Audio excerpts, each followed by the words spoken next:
निदा खानला नाशिक कोर्टात काही वेळापूर्वी हजर केलं गेलेलं आहे। मात्र एमआयएमच्या संभाजीनगरमधल्या नगरसेवकानं तिला आश्रय दिल्याचा संशय असताना शिवसेनेचे नेते आणि मंत्री संजय शिरसाट यांनी एमआयएम हा पक्ष धर्मांतर करून मुलींना फसवणं अशी कामं करत असल्याचा आरोप केलेला होता। इतर राजकीय नेत्यांनी इम्तियाज जलील यांना अटक करण्याची मागणी सुद्धा केलेली आहे। तर एमआयएम पक्षावर बंदी घालण्याची मागणी केली असताना राजकारण अधिकच तापल्याचं दिसतंय। अशातच इम्तियाज जलील यांच्या भेटीसाठी काही वरिष्ठ पोलीस अधिकारी देखील आलेले होते। मात्र वैयक्तिक कामासाठी आलो असं पोलिसांनी सांगितलं होतं। तर आता इम्तियाज जलील यांच्या भेटीसाठी एमआयएमचे काही नगरसेवक सुद्धा तातडीनं दाखल झालेले आहेत। काय नेमकं तिथं घडतंय आपण जाणून घेऊया। छत्रपती संभाजीनगरचे आपले प्रतिनिधी सचिन बडे सध्या आपल्या सोबत आहेत। सचिन, एमआयएमचे काही नगरसेवक इम्तियाज जलील यांच्या भेटीसाठी म्हणून आल्याचं आता समजतंय आणि तिथलं राजकीय वातावरण सध्या तापलेलं आहे, कारण सगळ्यांच्याच टार्गेटवर सध्या इम्तियाज जलील दिसतायत। काही वेळापूर्वी त्यांनी आपली बाजू मांडलेली होती। काय नेमकं आता सध्या घडतंय छत्रपती संभाजीनगरमध्ये या प्रकरणावर?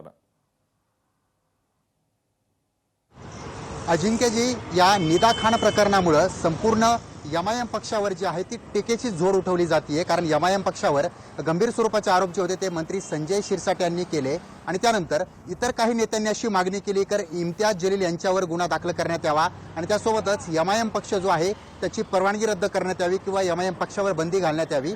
कारण एमआयएम पक्षाचा एक नगरसेवक आहे ज्याचं नाव मतीन पटेल आहे, त्याच्यावर संशय घेण्यात येतोय की त्यानं या निदा खानला आश्रय दिलेला होता आणि तो जो परिसर पाहायला गेला होता त्या परिसरामध्ये कुणीही व्यक्ती शेजारी राहत नाहीये। म्हणजे समोर एक घर आहे, मात्र उजवीकडे आणि डावीकडे कुणीही राहत नव्हतं आणि त्या निवासस्थानामध्ये 5 जण आश्रय घेत होते। मात्र हा संपूर्ण प्रकार जर पाहायला गेला तर नाशिक पोलिसांनी या ठिकाणी महत्त्वाची भूमिका बजावत या ठिकाणी संयुक्त कारवाई जी आहे ती केलेली आहे। त्यानंतर यात 5 जणांना संशयानंतर निदा खान जी आहे तिला ताब्यात घेण्यात आलं।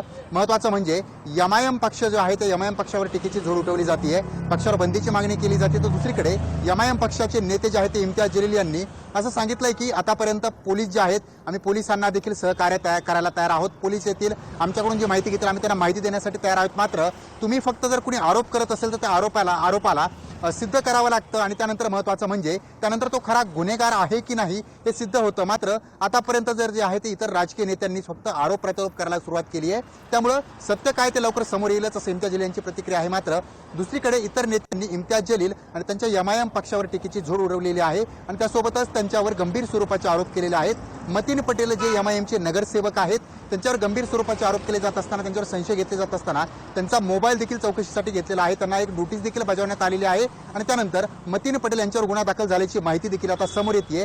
मात्र सूत्रांनी दिलेल्या माहितीनुसार जर पाहिलं गेलं तर मतीन पटेल यांचा यामध्ये किती सहभाग होता याचा तपास करणं तेवढंच महत्त्वाचं आहे। तर दुसरीकडे इम्तियाज जलील यांच्या बंगल्यावर ज्यांचा जो मन्नत बंगला आहे छत्रपती संभाजीनगरमधील, तर त्या ठिकाणी पोलीस अधिकारी दाखल झाले। त्यांना विचारलं गेलं तुम्ही कशासाठी आलेला आहात, तर ते असं म्हटले की मी या ठिकाणी वैयक्तिक कामासाठी भेटण्यासाठी आलोय। मात्र त्यांच्याकडे शासकीय वाहन होतं, त्यामुळं महत्त्वाचं म्हणजे वैयक्तिक कामासाठी शासकीय वाहन घेऊन येणं आणि त्यांनी कारण जे सांगितलं ते खरं तेच होतं का, चौकशी ज्या पद्धतीनं त्यांची संवाद झालाय त्या चौकशीसाठी आले होते का दुसऱ्या कामासाठी आले होते हे अधिकृतरित्या त्यांनी सांगितलेलं नाहीये।